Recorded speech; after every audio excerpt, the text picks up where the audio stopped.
திராவிட முன்னேற்றக் கழகத்தின் மிக முக்கியமான அமைச்சராக இருக்கக்கூடிய கே.எஸ்.ஆர். ராமச்சந்திரன் அவர்களை அப்பகுதி மக்கள் ஓடவிட்டு விரட்டியடித்த சம்பவம்தான் தற்பொழுது இணையதளங்களில் வைரலாக பரவி வருகிறது. ஒட்டுமொத்தமாக திராவிட முன்னேற்றக் கழகம் இன்னும் 2 நாட்கள் தான் இருக்கிறது. ஆட்சியை கைப்பற்றுமா அல்லது தக்க வைக்குமா அல்லது மிகப்பெரிய ஒரு தோல்வியை ஏற்படுத்துமா என்ற மிகப்பெரிய ஒரு கேள்விக்கு இணையதளங்களில் தற்பொழுது இந்த வீடியோவை பரப்பி திமுக தேர்தலுக்கு முன்பாகவே தோல்வியை ஒப்புக்கொண்டு விட்டது என்றும் அதற்கான வீடியோ ஆதாரத்தை தான் நாம் பார்க்க போகிறோம் என்பதற்கேற்பதான் தற்பொழுது செய்திகளும் வெளியாகி கொண்டிருக்கின்றன.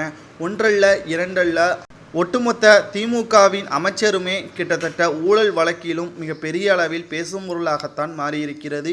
கடந்த மழையின் காரணமாக சென்னையில் மிகப்பெரிய அளவில் வெள்ளம் பாதிப்பு ஏற்பட்டது. இந்த சூழ்நிலையில்தான் தற்பொழுது எல்லா மக்களுக்கும் எந்த ஒரு உதவியும் செய்யாமல் மத்திய அரசை விமர்சனம் செய்த திமுக எங்களது உடைமைகளையும் உரிமைகளையும் உயிரையும் பாதுகாக்கும் வகையில் தமிழக அரசு எந்த ஒரு நல்லதும் செய்யவில்லை என்று திமுக அரசின் மீது கடும் கோபத்தில் இருந்தது.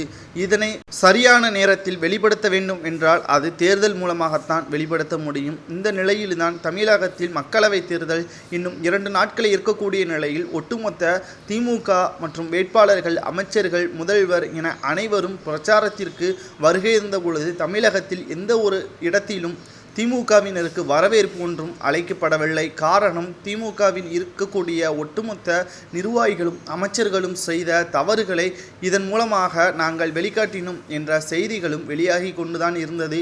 மேலும் கடைசி நேரத்தில் பணப்புழக்கம் செய்தால் கடைசி நேரத்தில் திமுகவிற்கே வாக்களிப்பார்கள் என்ற கருத்தில் கொண்டு இவர்கள் தனது பெயரை மறைத்து திராவிட முன்னேற்றக் கழகத்தின் வேட்பாளர்களுக்கு ஆதரவு செய்தால் நிச்சயமாக உங்களுக்கு பணங்களை தருகிறோம், கிட்டத்தட்ட ஒரு ஓட்டிற்கு 5000 முதல் 7000 வரை வழங்கப்படுவதாக திமுகவின் தரப்பிலிருந்து இரகசிய தகவலும் கிடைத்துள்ளது.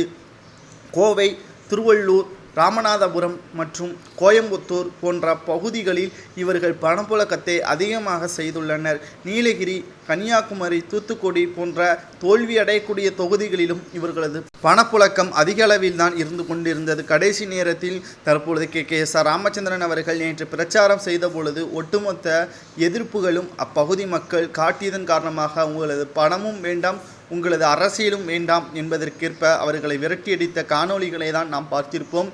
தற்பொழுது தேர்தலுக்கு முன்பாக திமுக தோல்வி அடைந்து விட்டதாக இதன் மூலமாக தெரிய வருகிறது. பொறுமையாக இருந்து பார்க்கலாம். இன்னும் 2 நாட்கள் தான். தேர்தலுக்கு பிறகு யார் வெற்றியடைவார், யார் தோல்வியடைவார் என்பதை முழுக்க நாம் பார்க்கத்தான் போகிறோம். உங்களது கருத்துக்களை கூறுங்கள். கே.எஸ்.ஆர். ராமச்சந்திரனை விரட்டியடித்தது சரியா தவறா என்பதை கமெண்ட் வாயிலாக மட்டும் மறக்காமல் கூறுங்கள்.